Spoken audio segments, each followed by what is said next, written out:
My name is Elaine Waterman. I am the executive director here at the Firehouse Art Center. And we are here on an online artist talk. And these artist talks that we do are just casual kind of conversations with artists, curators, art entrepreneurs, just in the community. And it really is a chance to get to know a little bit more about the art that's on our wall and give the artists a chance to speak about deeper meanings and kind of answer deeper questions on the why and the how. I am so excited to have all the artists from Translated Landscapes here in the virtual realm. Chloe Wilwerding, Kerry St, Laurent, Chuck Brenton, and Adam Kozak. And Kerry, I turned your name French again. That's just a habit. But yes, so I am so happy that you guys are here. Thank you so much for making time on your Sunday. And I just kind of wanted to get into the conversation. So Translated Landscapes was really about finding a group of artists in our open call whose work spoke to kind of redefining, reinterpreting, and reconstructing the concept of humanity's relationship to nature. And the exhibitions committee, who Diane Martonis is actually on the talk as well, who is the chair of our exhibitions committee, we really found that these 4 artists were addressing this through a whole host of different mediums. So if you've actually been into the gallery, you'll see that Chloe's work is 2-dimensional, but it incorporates photography as well as embroidery and fiber work. And Kerry and Adam have collaborated to create a film short with accompanying sound art. And Chuck has sculptural works that incorporate not only topographical, but also data information about the habits of elk in the natural realm. So I kind of wanted to, usually what we do in these artist talks is one by one, I'll kind of talk to different artists about, their process, and we'll do that as well. But I kind of wanted to open it up, and artists, feel free to keep your microphones unmuted, and then these are really casual, and so you don't have to wait for me to, or raise your hands. Just feel free to speak up. But I kind of wanted to talk about each of your relationships to art and how it relates to the environment. And I guess I'll speak to Chloe first. I know that your work is kind of a combination of photography and fiber work and collage. But I also know that some of the photographs that you use are stock photographs. Can you kind of speak to that and how that talks about what you see as your relationship to your environment? Mm-hmm. So one of the things that I'm really interested in, and I think my relationship to the environment with my art has kind of changed because I moved from Boston to Colorado 2 years ago.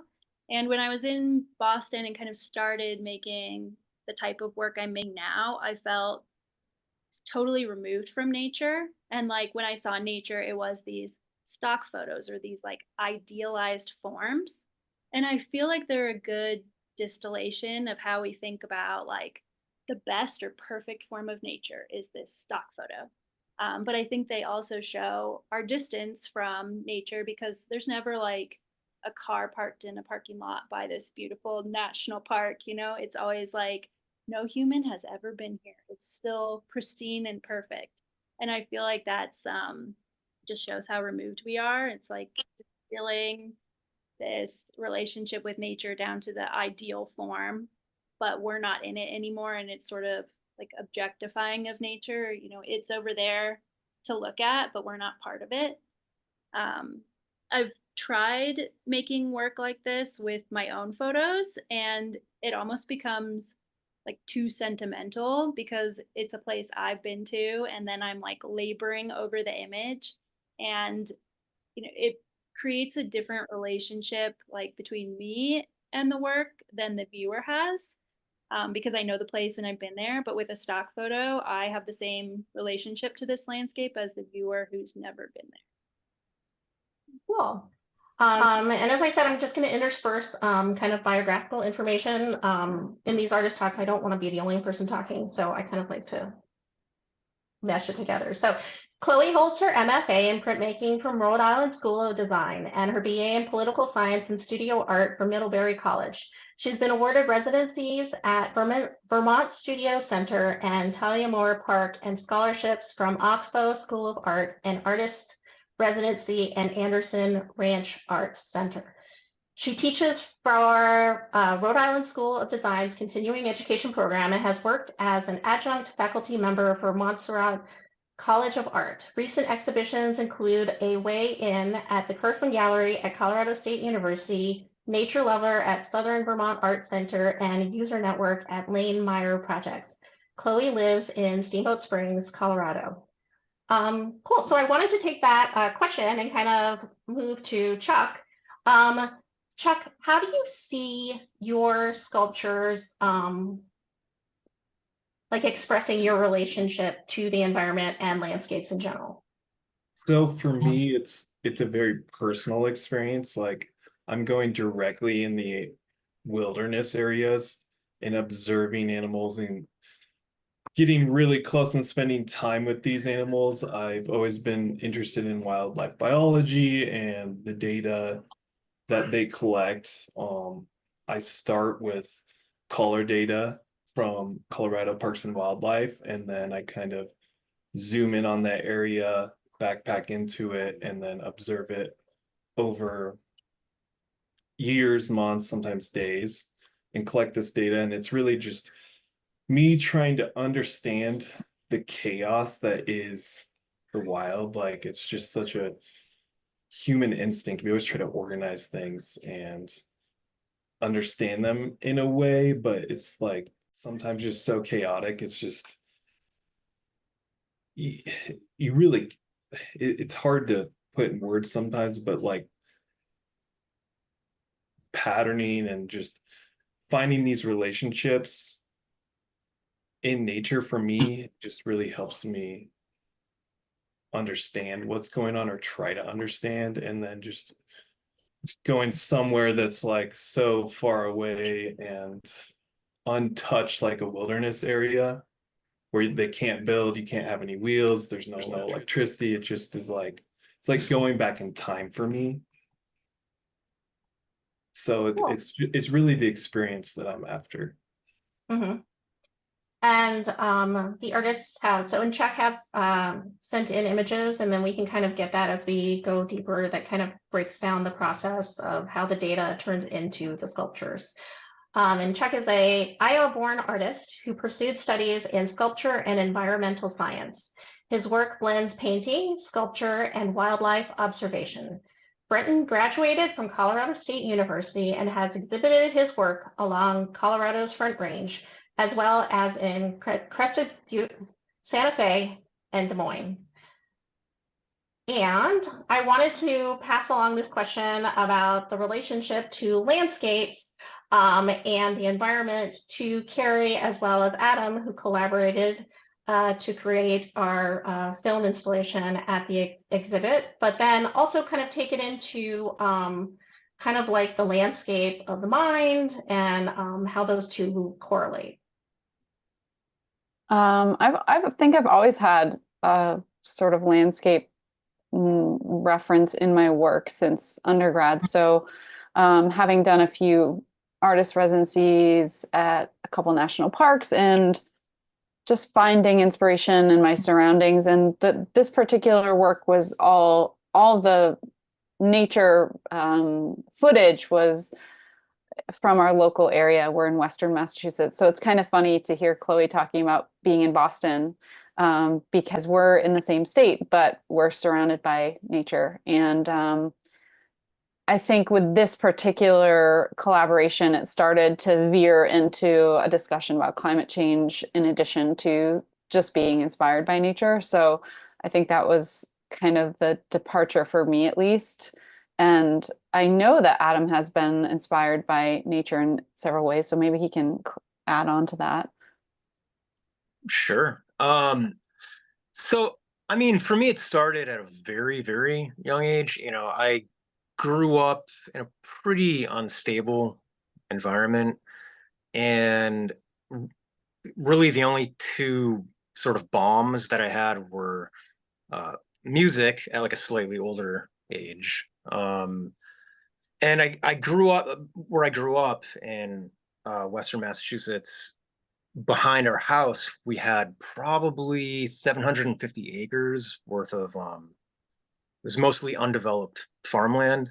They grew it was a Christmas tree farm, and to sort of escape this chaotic uh, sort of living environment, I spent most of my time back there, and it's incredibly soothing. The only downside is, as I kind of developed into like a fully formed adult, I found that since I spent so much time by myself and sort of surrounded by nature, I ended up relating more to places, landscapes, and then being in like a wilderness more than I did to people. And the same thing kind of happened with music. So, and it became so important to me that I actually started a landscaping and gardening company with my partner. And yeah, and I kind of I feel like, you know, many of us as we get older, especially as we get into like our mid to late 30s, you have all of that accumulated trauma that starts to manifest in really confusing, disorienting ways. And I kind of fell down, I guess, like the new agey, like self-care hole, and started to like really find the value of meditation and just slowing down. Even the music that I make now is more, instead of a reflection of like that sort of internal landscape where everything is very turbulent. I wanted to create something, or I at times I wanted to start creating something that would just alter my mood. So it was like very, very personal, very self-centered. I wasn't doing it for anyone else. And I think the starting point for our contribution, Last Sequoia on Earth, I had recorded a batch of improvised music and split it into two parts. And the second, and basically released them as two different albums. And the second album, this sort of red thread running through a lot of the sounds. It felt desolate and devoid of humanity, and it sort of felt like the remnants of a ruined environment, that but with a little bit of hope, you know, that, you know, like you know, Earth is going to be fine without us. It's going to prevail. We're not going to be here for who knows how much longer, but you know, everything else will find a way to prevail. And so a lot of this music, even though it felt desolate, I feel like there was a shred of hope to everything kind of healing, I guess, so to speak. Yeah, there's definitely a thread of like nature taking over and yeah, succession. Yeah. Yeah. And and one of the tracks was called Last Sequoia on Earth, and Kerry made a video for it. And that was sort of our springboard, and it became a call and response collaboration. So yeah. Cool. And I just wanted to read off the bios, and then we can kind of get deeper into the conversation there. But Kerry St. Laurent is a visual artist from Massachusetts who lingers in the spaces between realism and abstraction, chaos and meticulous detail. Light curious and death casual, her mixed media work references nature, mapping, microbiology, architecture, and memory, deconstructing the subjective lens and presenting impermanence as the grand unifier. Kerry received a BFA from the University of Massachusetts and MFA from the University of Hartford, and she is a faculty member at Western New England University. Adam Michael Kozak is a musician and sound artist. Kozak has worked in genres as disparate as lullabies, doom metal, and plunderphonic sound collage. Since 2018, he has released numerous albums under the moniker Burial Grid, and his palette of choice includes synthesizers of all stripes, found sounds, low-quality acoustic instruments, and emphasizing imperfection through the use of dictaphones, old cell phones, and reel-to-reel tape machines, which all sounds really super cool to me. It is super cool. As I was saying, as I was saying in the beginning, like I'm so excited about this exhibit because it is really just crosses so many different mediums. And I really appreciate the opportunity to learn and hear about your stories and how you kind of progressed in your own artistic ventures. So I wanted to stick with Kerry and Adam for a second here. You guys were talking about your collaboration, how it was like a call and response. Is that how it worked with all three pieces? And kind of how did you find your inspiration if you were the first person that went? Oh, that's a good question. Well, as Adam said, the first piece was an existing piece that he had already made, and I had the idea of, just really wanting to give it a shot to do some video work. And I was really inspired by kind of what Adam was referencing, this like, there is a desolation to it, but definitely a thread of hope of, nature just kind of prevailing. And so it kind of evolved into this idea of exploring sort of both and that, we're all kind of depressed that things are going pretty poorly environmentally, but still very inspired by nature and can be kind of captured by its beauty. And so I took footage that was sort of based loosely on weather patterns that were really irregular related to climate change. And then so that was kind of the base of that went through the three videos. So the first one, I responded to the audio. The second one, I did the visuals first, and Adam did the audio, which I think we should talk more about. That one was very, very cool. And then the third one, he did one track of audio first, and then I did the video, and then it went back to Adam for another treatment on top of that. It's really hard for me to say which was my favorite, but I definitely felt like the second two I liked a little bit more because I really loved the sounds that he came up with based on the visuals. So having some element of surprise there was really great for me personally. And then like I said, the video footage, it all kind of has a common thread of being related to irregular weather patterns in nature from our specific local area. And then the other footage is ink work that I've just always wanted to capture because I work in alcohol ink, and I love working in that medium, but I'd always get to the end and be like, man, I just wish everybody could see what that looked like while it was being made, because I still liked the finished product, but it just didn't do it any justice anymore. So that sort of stems from coming up with color palettes that I want to create intentionally to invert it. So it's all inverted, and I don't do a lot of digital manipulation on the colors. I intentionally use color theory specifically to, if I want a green, then I'm going to use red and so on. So that's kind of, and the color palettes kind of relate to the overall feel and emotion that I'm trying to convey.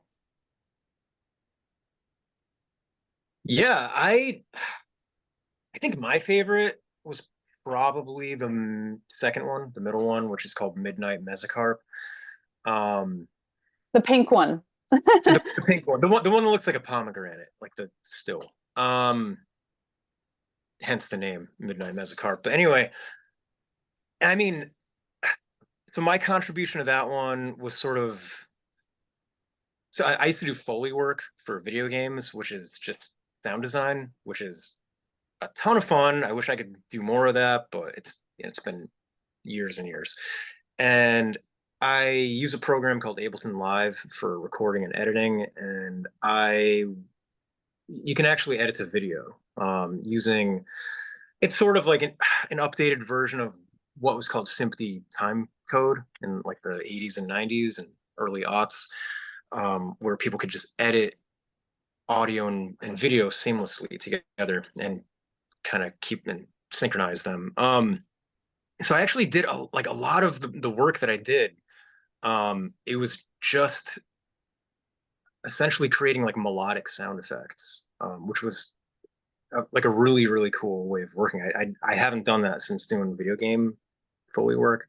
And when I did video game Foley work, there's nothing melodic about it. It was just, sort of like atonal, abrasive, unusual sounds, or like recreating footsteps or whatever, bubbles popping. But I still wanted, while making these, sort of like audio counterparts to the visuals, I wanted to retain the kind of like bittersweet quality of the music. I want it to be like a little bit soothing, but with like an uncanny valley of tension in there, because I just feel like the work kind of is begging for that. I mean, that's just that. I think all of us, like this entire show is bittersweet, and so yeah, that was really, really cool. I enjoyed that a lot. Yeah, and I really appreciated how working with Adam, I joked with him and said, as a visual artist, we're lucky if we can even get a capable audio artist to work with us to like add audio, but working with somebody so talented who is willing to step towards abstraction with audio has been really, really great. And, he's not stuck in melody and he's not stuck in making a song. He's really able to step outside of that. And I always say, I don't really feel like he's a musician. He's an audio artist. It's just much larger than that. It's not about creating songs or tunes. It's about creating sound, and whatever that project might call for. It might have qualities that are more melodic, but it might have qualities that are a little more abstract. And we both kind of pushed the abstraction here for each other a little bit, which I thought was one of my favorite parts about this process. Cool. I wanted to kind of include the other artists, but I want to definitely come back and talk to you, Kerry, about like the chaos of creating with alcohol inks and how you deal with that. And then also, Adam, how you make those sounds and kind of like what your favorite sound makers are. But I wanted to move to Chuck and say, Kerry mentioned something about climate change and weather patterns. Do you want me to pull up that document Sure. that you sent me? Okay, so one second, guys. Favorite, and now he's a big one. That's how he looking forward to it.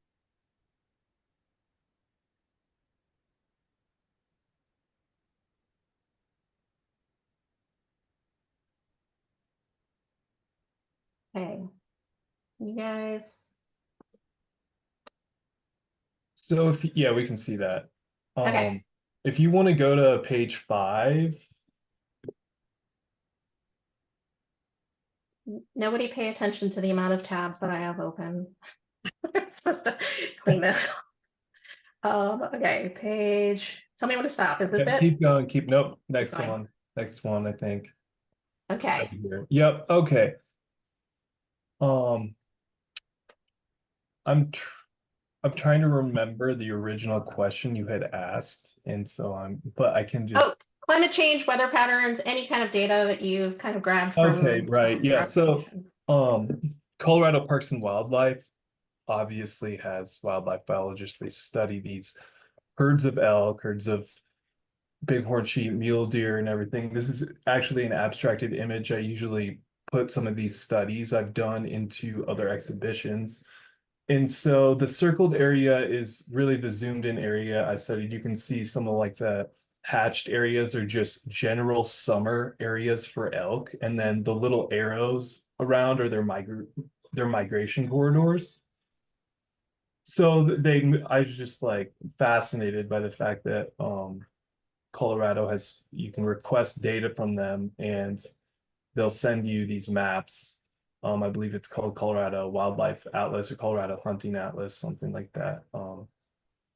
And so I'll start there looking at some of these areas. A lot of what you see can be private. The circled area was actually Rewa Wilderness area. So I'll start going in, zooming in. If you go to the next page, I'll start, if you go down to the next page,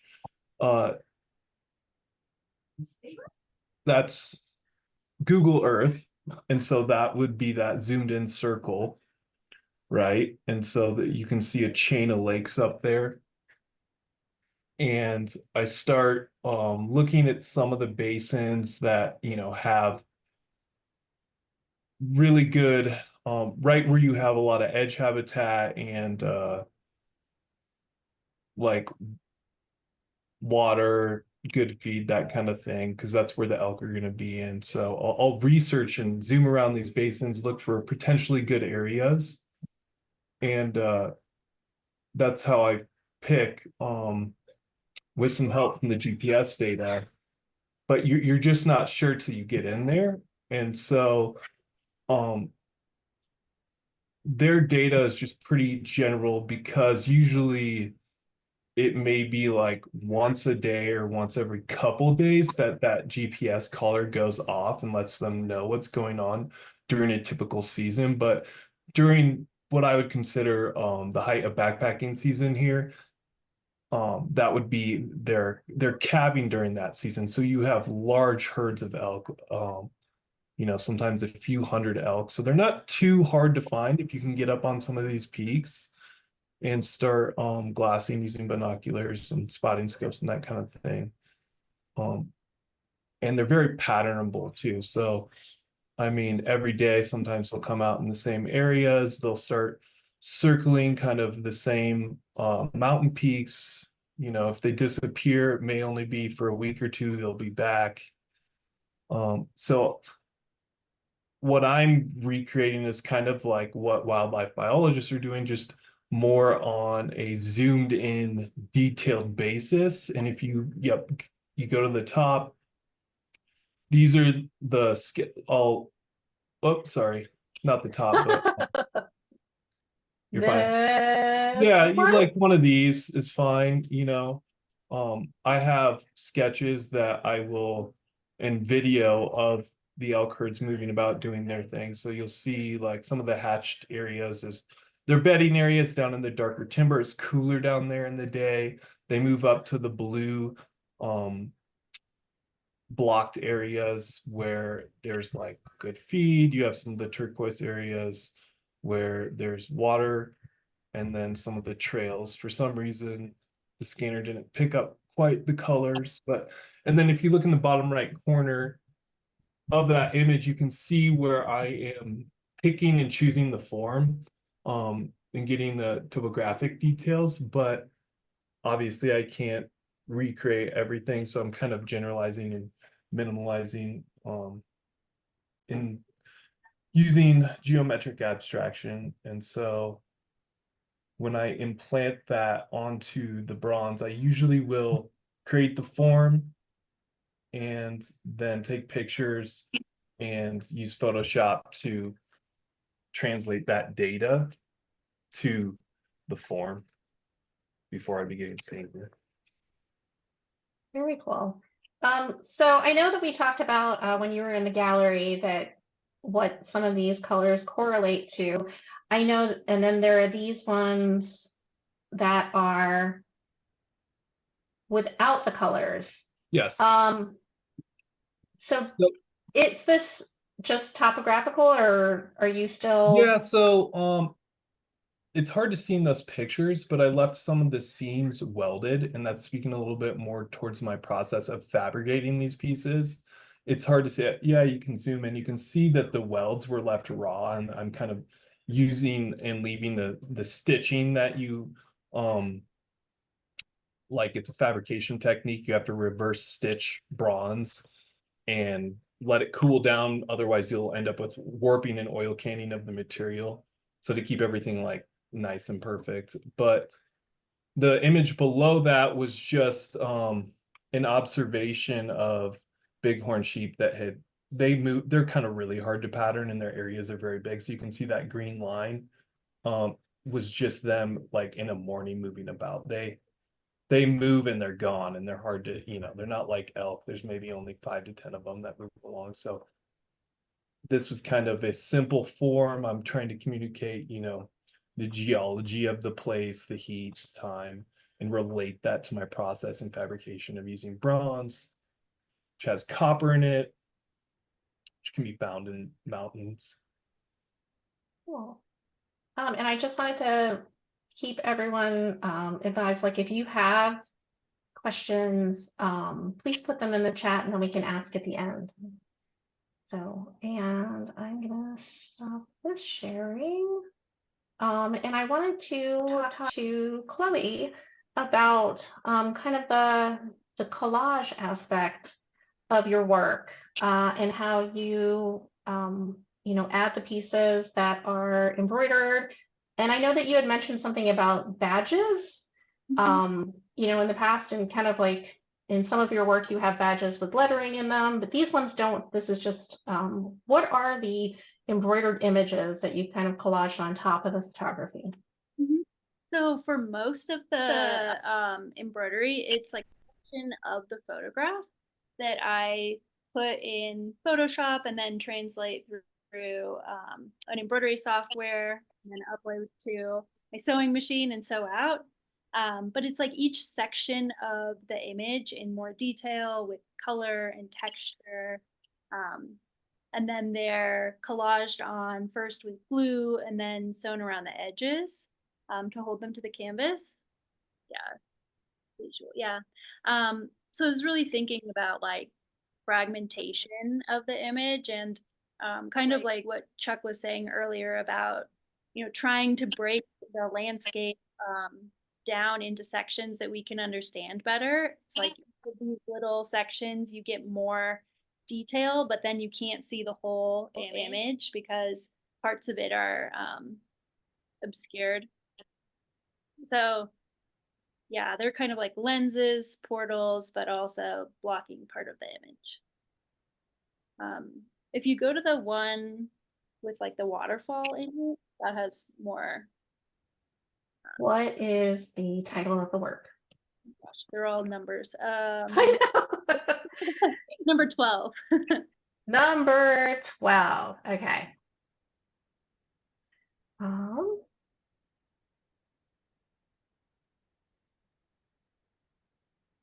I can talk a little bit about the titles though.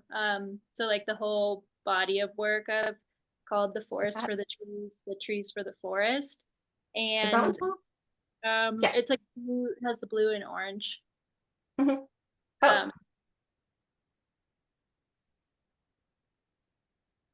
But with that title, I was thinking about like zooming into the detail, like each of the trees, but then losing sight of the forest. And I kind of see these little badges as doing something similar. There, that one. Yeah. As doing something similar of like you can see part, but not whole. And it's like this fragmented relationship we have with nature. But in this one, you can see like the water under the orange section and the sky. And then some of these rocks under this like teal section. Those are fabric pieces that are collaged on that are from shower curtains I found that had these like cloudscapes, beach scenes, sunsets. And I thought they were really funny because it's like the landscape has been so edited and it's like hyper saturated that it becomes almost abstract. Like the water, you never see water that looks like that water on the top. Like it's really removed from nature and it becomes this like symbol that we can read, but that doesn't actually refer to anything that exists in nature. So it's like this mediated experience of nature. So there are parts in the series, the Forest for the Trees, but then this work, like these works are slightly different. I'm trying to get to coordinates, and I can't remember this one. This one obviously has a lot more embroidery work. Is this kind of the progression of the series, or? So this is newer, and I'm not sure how it fits in yet. If this is like the end of the series or the beginning of a new series, and I'm not really sure yet. But for this one, I was thinking about like how we view nature on screens so frequently. And this idea kind of came to me when I was at the dentist, and they have like a screen on the ceiling where you can watch a slideshow of images of nature. And I thought it was so weird because like what's supposed to calm me while I'm having my teeth cleaned is like watching baby grizzly bears. And it's such a removed experience. Like that would not be calming if I was in nature, if that was a real experience I was having. So I was thinking about mediated experiences of nature through screens and broke a stock photo down into the pixels. And then I was using the merit badges in each pixel. So each of these little squares, most of them have like a tiny nature symbol embroidered. And I used a lot of merit badges in my work as this sort of way that we break nature down into like in terms of human achievement and kind of frame it in relation to ourselves. Like we've done something in nature, but it can be sort of domineering and removed from the actual experience of nature. So there are these little nature merit badges, and they each have a symbol that's really removed from nature as well. Like the light gray has a fish in it, but it's not a specific fish. It's just like a very general fish that we can read as a fish, but not really know anything more than that. So I was thinking about these symbols and how removed they are. And then in the center, there's a merit badge that has, it's the image, and it's a little bit clearer there, but it's still framed in a very human term, and fragmented. Like you can see, you can kind of get the landscape, but you're not getting the whole thing. You're getting pieces of it. And I feel like that's a reflection of where our relationship with nature is at now for most people. Yeah, like, yay, you got out in nature, merit badge. Yeah, about you and not the environment. Very cool. I wanted to swing back around and talk to you, Adam. I was reading up on kind of your biography, and it says, well, I guess I'll just ask you. So, as far as your work, who are your influences? Oh man. Honestly, I think I'm more influenced by film than anything.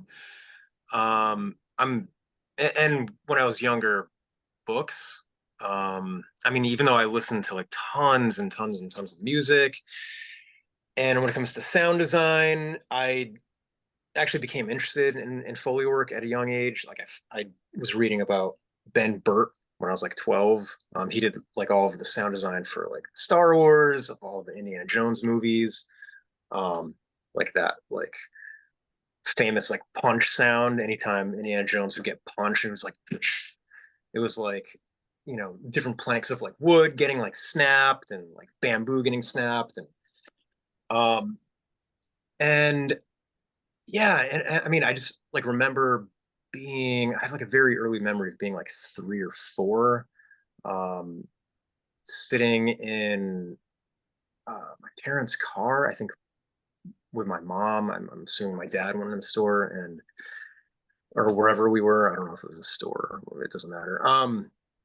But it was pouring rain out, and just the sound of raindrops on the windshield and like sort of pattering on the hood of the car. Like I feel like that was my earliest memory and kind of influence of just being like transfixed on sound. So even though I love like all kinds of music, I mean I could like talk for days, weeks, months about music. That's not really what inspires me to make music. So, sort of like what Kerry said. I'm really into the band Skinny Puppy, and look, actually, I grew up on like a lot of like industrial music, and a lot of what I loved so much about this sort of abrasive, esoteric electronic music was the sound design, and I Mhm. related to that more than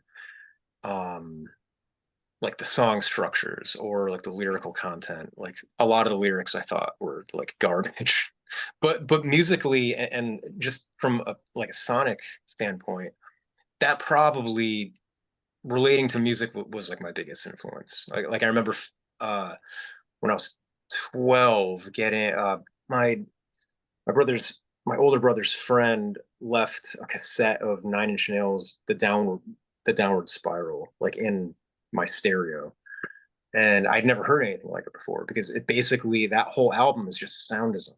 It's not necessarily, verse, chorus, verse songs. You can't tell what you're listening to. You can't tell if you're listening to a piano or sample from a film, or it doesn't matter what you're listening to. It's just, but yeah, I would just get lost in music like that for hours and hours and hours, just like with my headphones. I do have And to say, watching some of the work, I was like, this is so much like the music video. Like I could get Nine Inch Nails vibes from like their music videos. And then when I read up that they were one of your influences, I was like, oh my gosh. But sorry, yeah, go I ahead. mean, no, it's just, yeah, I think, and that's why I got so into synthesizers, because and like a synthesizer there's not one type of synthesizer. You have like 4 dozen different types of synthesis, basically. There's like FM synthesis, there's granular synthesis, there's additive synthesis, subtractive, and so on and so forth. And with electronic instruments, like the sky's the limit, and you kind of have to, like, something that I do, and I did this for this project as well. Like anytime I'm making music, since I'm using instruments and tools where you have an endless palette, like I oftentimes will have to create parameters to work within. I'll kind of come up with like algorithmic like rules, or else I just make no traction. Like I have to have like for instance, I'll have to set like arbitrary rules like tempo.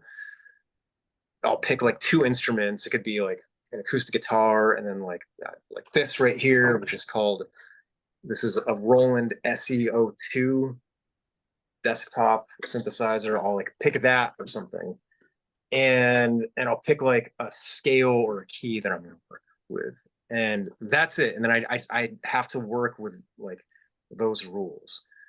Otherwise, I'll just be like spinning my wheels for like endlessly. Mhm. I I can't. Does that even answer your question? I can't remember what. It does, it does. It definitely does. And I'll come back because I do want to hear like the favorite weirdest noise that you've made. But I'm going to go back to Kerry and say, so Adam was talking about like the parameters that kind of rein in his work. I know that you work in alcohol ink, and that is really just a process of like letting the ink do what it wants. I mean, there are ways to control it. And also like the environment is very chaotic as well. Like there is no way, like people will try to control the environment and they're but much like alcohol ink, it's very difficult. Can you speak to like how you work with that chaos and kind of how you feel about that?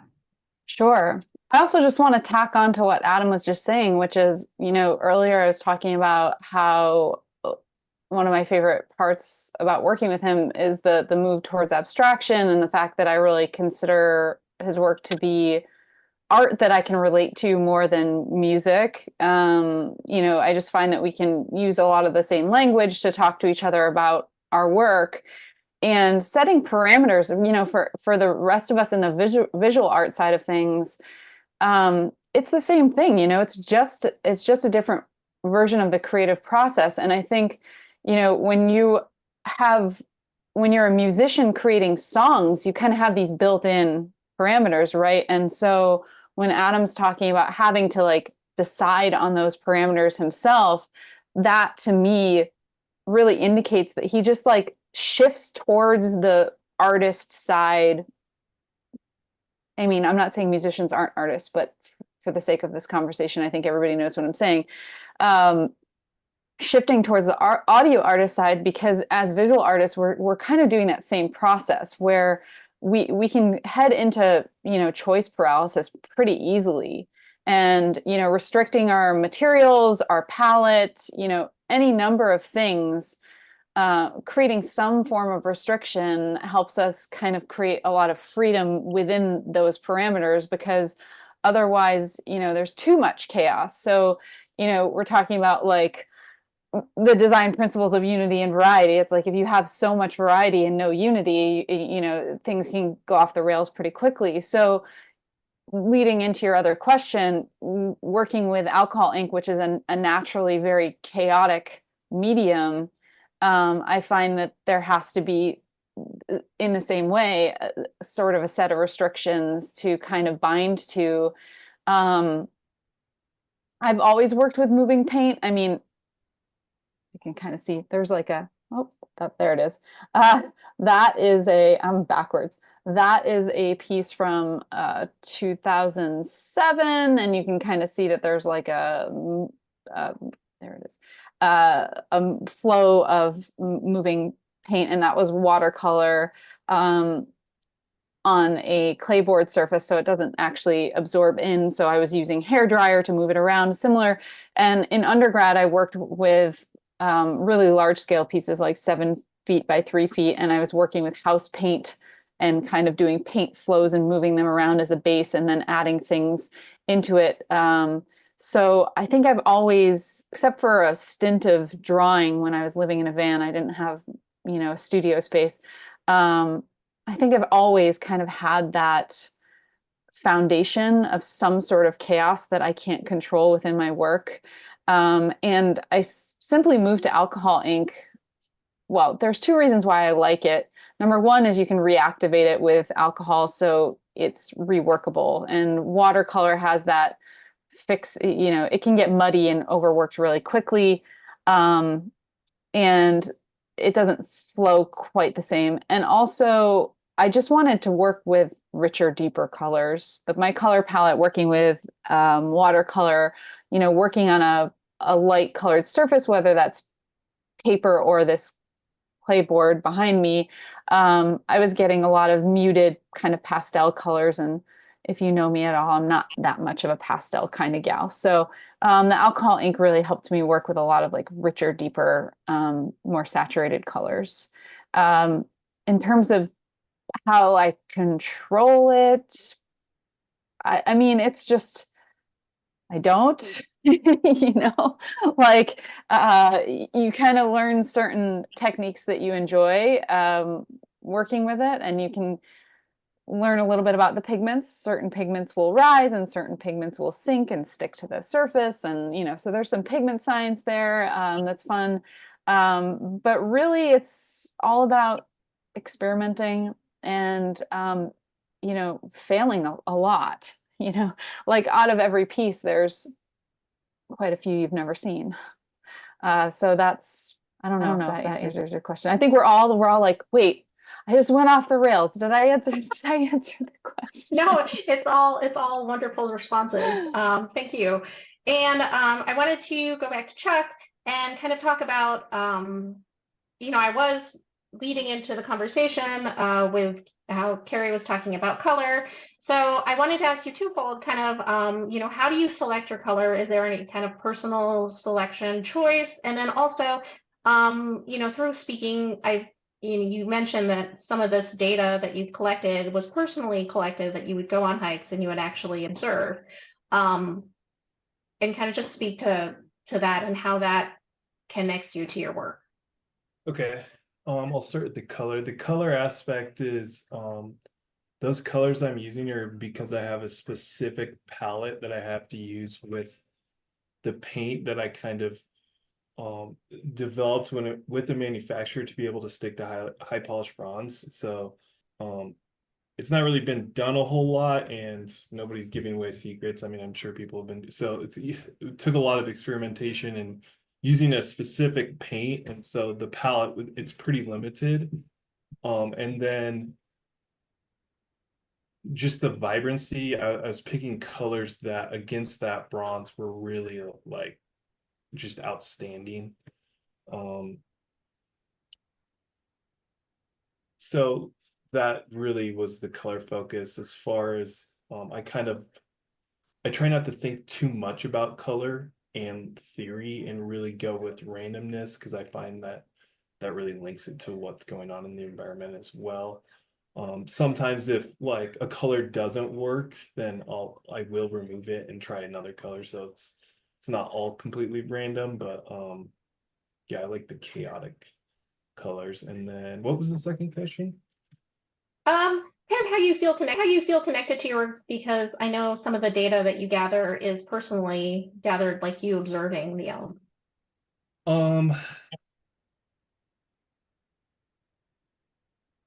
Yeah, obviously, I mean, my personal observation is observing, and I feel like somewhat connecting and understanding these animals.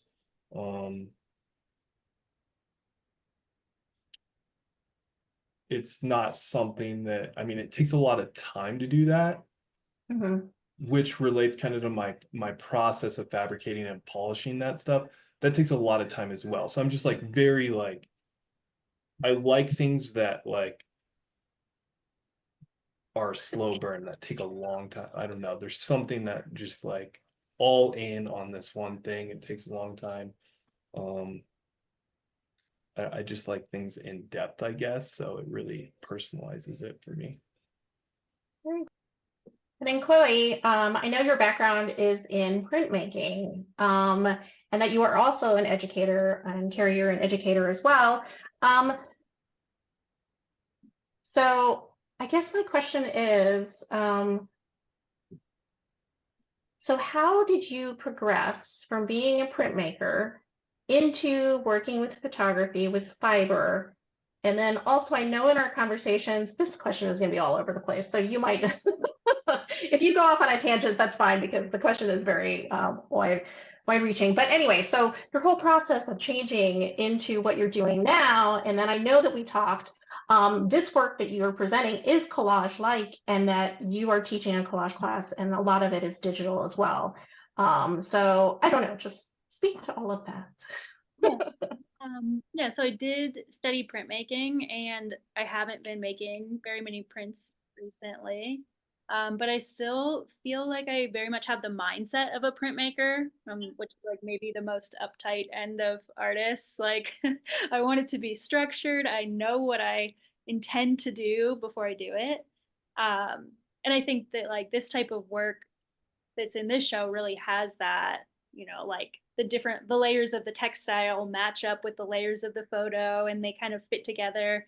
And maybe it's more obvious to me because the badges are abstracted, but they come from the same place, and they're like kind of registered together like a print would be.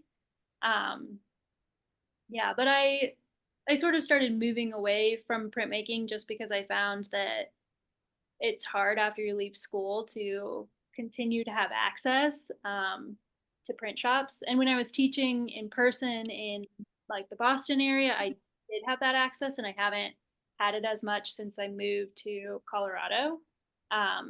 So I've moved further and further away from it, even though I still like feel like it's driving my work. And like the embroidery could be additioned if I wanted it to be once I have the file made. So in some ways, it still feels like a print to me, even though it's not that direct impression.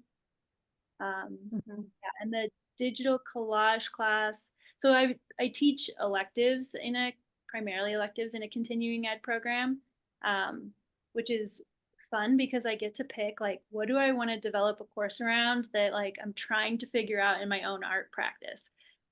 So I'm teaching the digital collage course right now, and I feel like that's pushed me more, back onto the computer to do like some of my own collages. In Photoshop, I've been scanning a lot of stickers as like symbols of nature that are, I think, really funny and really simplified and abstracted from what's actually in the environment. And I've been working with those in collages in Photoshop. And then I'm also teaching an experimental quilting class in the fall, which feels very directly tied to what I'm doing in my own work, but also pushing me more towards like dyeing my own fabrics, cyanotypes, things like that. That I think, I want to be forced to like work with them, and I'm using the class in that way, sort of. Cool.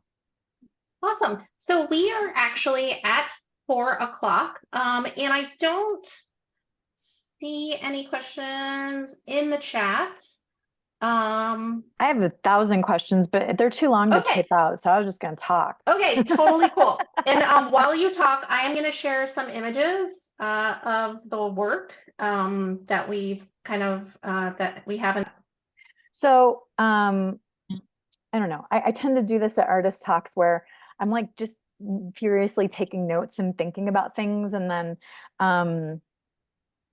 as I was doing that, like one of the first things I typed out was chaos versus control. And then throughout this whole talk, like Chuck's like chaos and Chloe's like control and Adam's like chaos and Kerry's like control. And I'm like, oh my God. So I guess what's really cool is I was thinking about the idea of you all just sort of, one of the reasons I loved all of your work together when I got the open call was because of everybody's sort of filtering of their experiences with nature or just greater mankind's experiences with nature through whatever lenses are their medium. And some are very like personal observations, like maybe like Chuck or even like Kerry and some of her visuals and then some of her artistic methods. And then some are sort of deliberately separated, like Chloe's stuff. And then Adam, of course, I think just too in terms of creating work that then sort of sets the mood based on a lot of this imagery, which can kind of be emotional rather than separated. And so I just thought that was a really interesting dynamic of everybody's different approaches to almost like this kind of categorizing of their experiences or mankind's experiences with nature. But going back to kind of chaos and control, and I'm going to kind of address my observations of chaos and control to each of you. And then if you have any, I don't know, you're like, yeah, or you might be like, oh yeah, that actually reminds me of a couple things. So like Chloe, you were mentioning obviously printmaker, you were like, we're just uptight. But also I love that, your stock photos, they're very, very controlled, right? They're very curated. You hand stitch things on, and I know we talked in depth about how a lot of your programming is actually very, very labor intensive. But I think the method of kind of using machine stitching is this level of adding control to a visual sort of landscape in a way that definitely supports your concept. I think we talked a little bit about like the placement of the badges, and I like the fact that a lot of times they look sort of chaotic, like they don't necessarily follow any specific rules of balance or anything like that. They do look like they're kind of randomized, which is really neat. Obviously, Chuck, a lot of your stuff is, which I thought was really interesting because I was writing down like data and mapping as control or defining chaos. But then I loved when you said that you deliberately kind of the colors that you choose, you're trying to reference that chaos through some of the ways that you represent that abstraction. Kerry, your mediums are chaotic, and finding sort of through experience with your mediums, finding ways to control it. And then Adam, even taking sort of like abstract, I mean, most of us couldn't even like hum a tune, much less sort of come up with like abstract sounds that then you order into sort of measure and tempo and structure to match visual chaos in a lot of ways. So they're all sort of translations of our different experiences to, in a lot of ways, embrace the chaos or try to order the chaos. And I guess then I started kind of thinking about which was the chaos. Was the chaos the observations of our natural environment? Is the abstraction the control, right? Or is the abstraction the chaos? And so those are just some observations that I wrote down, and I wasn't sure if anybody has any. I wanted to riff off of something that you said, Yeah. because I think that you were talking to Chloe about, going through a program to complete the embroidery, but also as you're, layering the embroidery onto the surface, and there's hand painted elements, and then earlier Chuck was talking about keeping some of those edges kind of unrefined, and Adam was talking about using some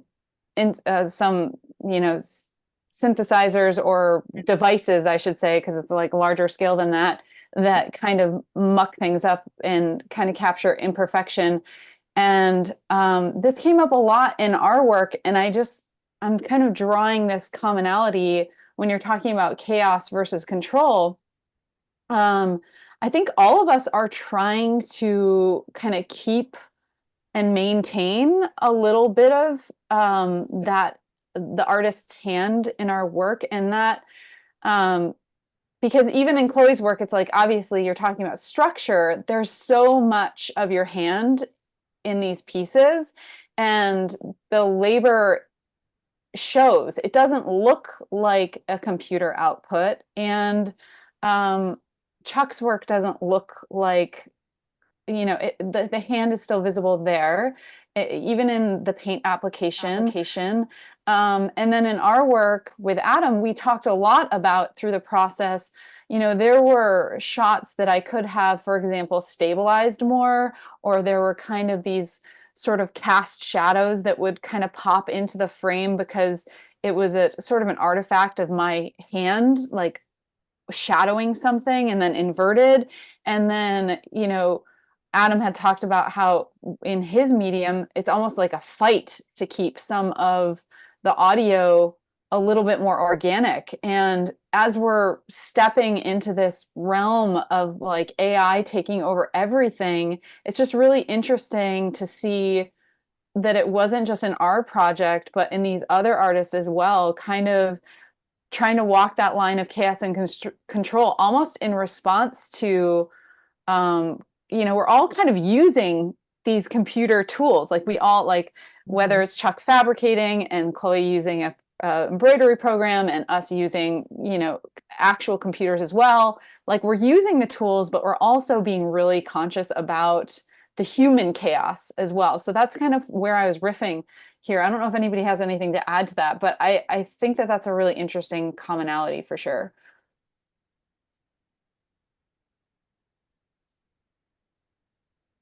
It is. I think, like, broadly, we're all kind of speaking about like the entropy of like the universe in general. It's like such a deep concept, but like, I don't know, I feel like we've all been hammered with, harmony and balance, and like chaos is so much more interesting to me. Like, and looking at like all of our work, like it seems like we're observing chaos, but we're finding patterns that then we're like organizing.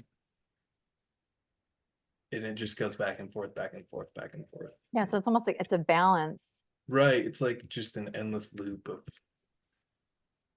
it's interesting. Yeah. For sure. I feel like in my work, that's kind of related to how I view like zooming in and zooming out, like, having all this detail and then missing the whole picture and then trying to get in and see the detail again. Yeah, and I feel like that's some of the chaos and order of like, oh, I'm going to go in and try and like understand this little bit, but then I lose sight of the whole thing. Well, in your work too, it always reminds me of, I can't remember if this was something that you said or something that I heard, but it's sort of like, you know, you see this landscape and then you try to take a picture of it and it always just kind of like, wah, you know, it sort of just like gets tiny, and then you try to like zoom in and get like sections of it, but then it just looks too small, even though you zoomed in, and then you try to pan back and everything just looks, you know, and there's this sort of impossibility of kind of capturing what it is you're experiencing. And so you have this constant sort of, and I think that's also controlling chaos, right? The zooming in and the panning out, and the zooming in and the panning out, and trying to kind of capture that. I feel like that's inherent to Colorado, because you try to take a picture of the Rockies and it's like, Yeah, it's like this. what big. is this? Yeah. It doesn't look like that in person, but No. the picture's like, meh. Yeah. All right, very cool. That was just a lot of what I wrote down, and I was just kind of curious about, and it just makes me love this show even more. I feel like I could talk to you guys about this for another year, frankly. So Yeah. We probably should, Yeah. you I'm know. going to start a group email. Yeah. Yeah. I know, it was when we were going through the work and we were like, oh my gosh, it's like they all collaborated with each other. It Yeah. was kind of crazy. Yeah. Like even the color palettes and just, it was, and then even with your artist statements, not having communicated with each other, you all just brought up So you very think, similar things. right? No. Damn it. Well, cool. I did actually have one last question. So this is one that I had written down that I really wanted to ask, and I keep talking about it. But Adam, what is the weirdest thing that you've made like a sound with? You're like sound art. Oh, I wish I had kids. I would just be like, oh, the weirdest thing that I ever made is this small human here. The weirdest sound that I've made, man,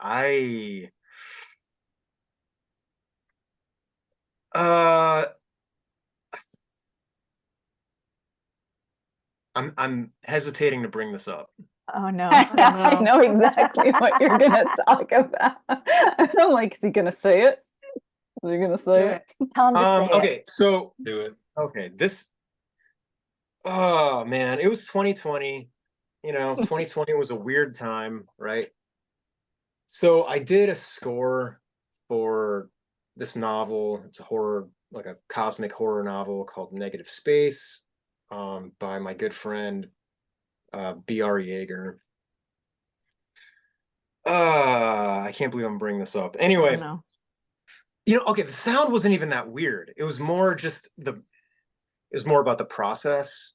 And I don't even know why I did this. I honestly, I can't, if I could take a time machine back to like get into my own head, I thought it would be a good idea. Okay, so this book, it's very transgressive. It's very, it's pretty extreme. And I feel like at the time when I was kind of creating like a sound palette for it, I was also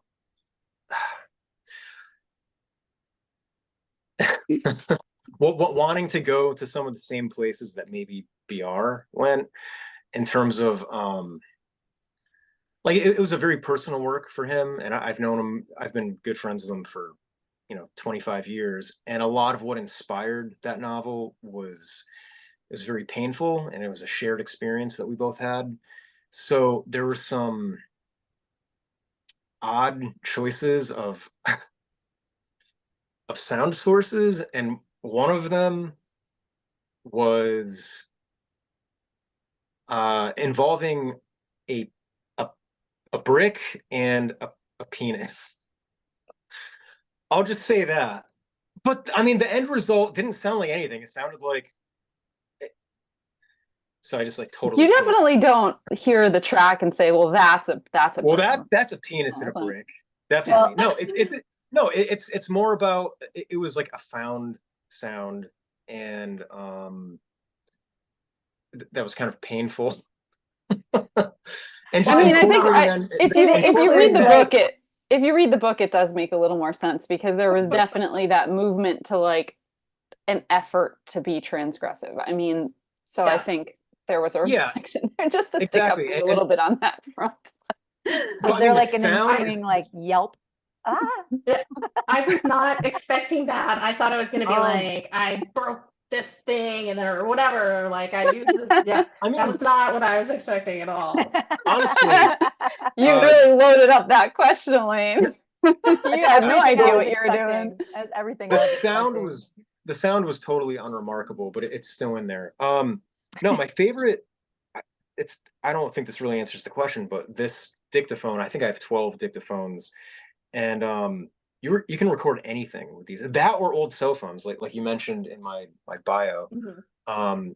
Using old cell phones, like specifically iPhones, like the first few generations that utilized, where you could like do slow motion recordings. So you could essentially record any sound through the microphone and then slow it down, and it's just beautiful digital chaos. Actually, it just I use both of those a lot, like more often than people realize. Just running all, whether it's a synthesizer or a field recording or like a pot of boiling water, it's whatever. I'll run through those, and that's always satisfying. So more satisfying than a penis in a brick, but Okay. Well, not as interesting. I'm gonna read. very cool. Is there anything that you guys wanted to share about your art that wasn't covered, or something that you have coming up that you wanted to share about? I think no. Okay, well, I just wanted to say thank you so much for joining us, both to the people that are listening to our talk and to all of our artists. The show will be up until September, the first week of September. So if you are in town, definitely come by and see it. And I am going to start playing the video. And to do this,